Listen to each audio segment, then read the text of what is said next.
Well, people, Trent Alexander-Arnold will be playing in white next season, but not for Leeds United, for Real Madrid. But we do have a fullback whose future's unclear. I'm going to get into Issac Schmidt's comments over the international weekend and what it might mean for him going forward. Also going to be speaking about the running. We've got a few players left to play in the international break. Thankfully, people, club football is back this weekend. I cannot wait. And we have 8 huge games to get through. Before I get into this video today, please like the video. Helps out the channel with the visibility, helps it out immensely, and it's free to do. Subscribe, and of course, drop your thoughts and comments below. Now, international players, only today, very early, in fact, how Tanaka played for Japan for against Saudi Arabia today. That's him done. He's come through unscathed. The only thing that's a bit gutting, people, is that he played the full 90 minutes. Oh, my Lord. So we need to get him back on some kind of jet plane, get him back wrapped in cotton wool, get him more re-energized, because we're going to need Tanaka big time for this running. But yeah, it's gutting to see all these substitutions made, and Tanaka's played the full 90, and we know what kind of player he is. Just pure energy. He will get himself about.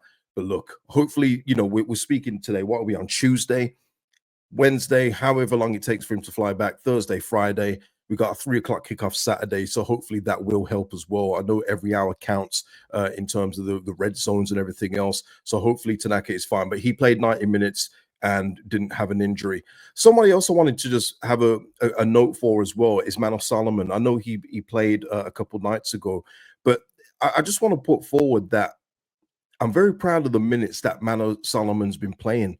And I've mentioned it on videos before, but just the fact that he's stayed durable after the surgeries he's had, which was the biggest red flag for me, it has been a real testament to him. And Solomon is someone we are for sure going to need going forward. So good to see him going. I think Israel probably have one more game. I'm not sure. I didn't look it up. Pardon me.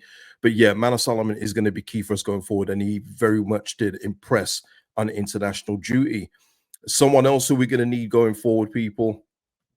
I mean, Carl Darlow, Joe Rodon had an exceptional night, according to all reports. Dan James scored and got man of the match against Kazakhstan. They do have another game tonight. Whether he completes 90 minutes or not, Dan James was the one for me where I felt like he was looking a little tired. But I said in a video previously that maybe, you know, going away on international duty could have just cleared his head for a bit. Get out of the promotion race, get out of the pressure cooker, which is Leeds United, go away on international duty. And have fun against, with all due respect, Kazakhstan. All right, with all due respect, you know. Usually when people, you know, I mean it when how people usually say all due respect. You know what, it is what it is. But play it against these teams. I think they've got another kind of team like that as well today. Let me just quickly check. North Macedonia. Okay, so let's just see what he comes through. But the only thing for me is just come through unscathed. I had considerations before the Nonto injury about possibly James coming out after the break, because I knew that he was going to get played for Wales. But if he's in this run now where he continues a good form on international duty and brings it over to Leeds against Swansea, I'm absolutely fine with it. And plus, it's Swansea's his former club. We're at home. We should be in a good position to use Dan James, especially even if he does play a full 90 today. If we're in a good position against Swansea on Saturday, even if we're 1-0 up after, say, 60 minutes, you could even take him off then. You could even take him off then for another player that has been, you know, talking about his future, who Danny Farke has seen in a wing in Issac Schmidt. Use him there against Swansea. But and then we've got like a week before our next game. We don't have a midweek game. So there's going to be time for him to heal and recover. And look, it just make sure we get Joe Rodon and Dan James back in one piece. Carl Darlow, you seem to be doing well, but we know the story here. Somebody who it won't be in consideration, and he is back in Leeds already, is Willie Nonto. He's having an assessment on his ankle injury. I guess we will get some more news in the pre-match press conference for the Swansea game from Daniel Farke. It's a shame with Willie. I know it's been mentioned as well that he sustained similar injuries in March 2023, international duty September 23rd versus against Hull, and it's kept him out for a month. So yeah, he has had little niggles and knocks and stuff like that. But if we're being real, you know, for the 8 games, we're going to need everybody fit and firing, and we've just got to see how serious this one is. So we'll wait for an update on Willie, but hopefully it's nothing too bad. Somebody that made some comments away was Issac Schmidt, and it's an interesting one for me. And I'll just give you the summary here, and that is, Isaac Schmidt saying, after a year in which I've barely played, I'm inevitably wondering what's next. But I also have to consider the circumstances. The club officials have assured me that they are planning for me long term. I just have to be patient and wait for my chance. And listen, he could get a start today. I think Switzerland have got somebody fairly easy too. Very disrespectful, aren't I? I gotta, gotta say, very disrespectful. I'm sure Switzerland have got someone fairly easy. I'm not finding it here. Oh, Luxembourg. Yeah, he could probably get a full 90 in that one. But Isaac Schmidt's comments are interesting because I think with him saying also have to consider circumstances, I think he's probably talking about the form of both Jaden Bogle and Junior Firpo. I know Firpo had a little wobble overall, and then Danny Farke did prefer Sam Byram in that spot over Isaac Schmidt. But I think he's probably in that regard saying, look, the fullbacks that have been playing have been outstanding. So there's no way that I can like really knock down the door and demand it. What I would say in his defense is that there's been games where I would say that we could have used a substitution and someone like Isaac Schmidt running down the wing, giving us another dimension to our play. That's probably where he could have an argument in lieu of not starting. The thing that's interesting for me, though, is the club officials have assured me they're planning for me long term. The interesting thing for me is that we're not talking about somebody here who is 19, 20 years old. We're talking about somebody that should be playing first team football week in, week out. He's 25. And I think that's kind of forgotten that he is not a young kid. This is should be a pro that is playing game after game after game. And my thing is, if the club officials are saying that they're considering your long-term future, that could mean a whole host of things. It could mean that he's just biding his time, waiting for his opportunity again, because he's already had that opportunity when there was times for him to play. He didn't get it then. Danny Farker did come out and say he wasn't happy with the way he was training and other stuff. But if you're talking about long-term future, let's just say Leeds United get promoted. I'm sorry to say this, but if you're not trusted to be a defender against Plymouth and Bristol City, what makes you think you're going to be trusted against Newcastle United, Man City, and Liverpool? You know what I mean? It's one of these things now where, and let's go to the other, other position that Danny Farker sees him more as an attacker. Well, if you're not trusted to attack against QPR and all these teams, are we going to trust you to attack against Crystal Palace? Are we going to trust you to attack against, Everton, even Everton?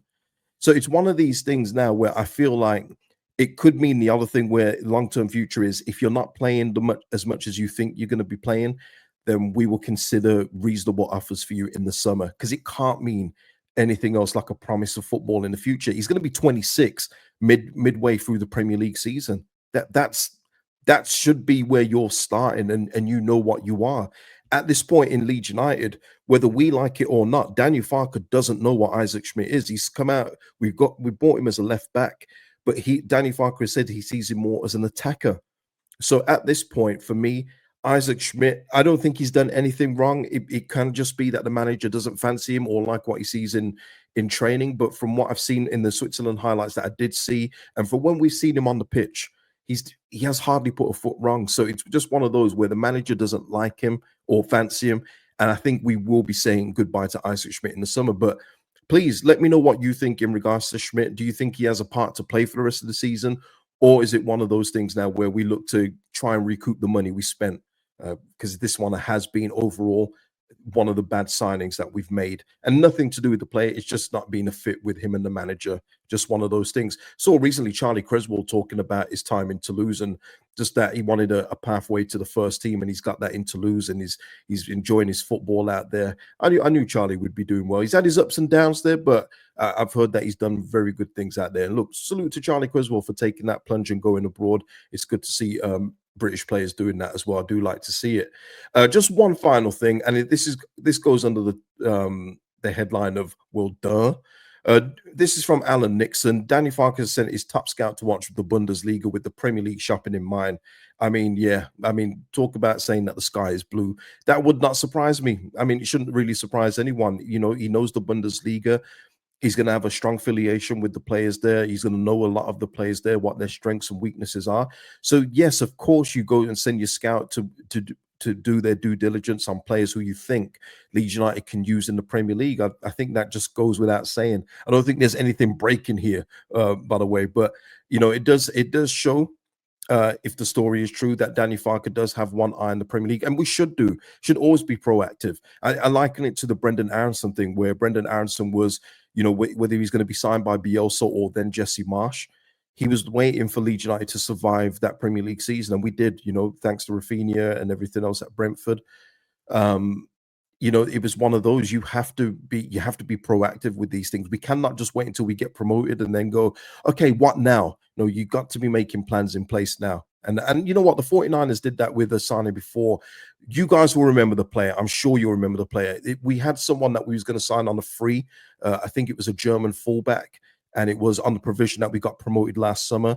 We didn't get promoted and he went elsewhere. You've got to have those things lined up. So yeah, this report doesn't surprise me what in any way, shape, or form. But people, we are so close back to club football, and I cannot wait.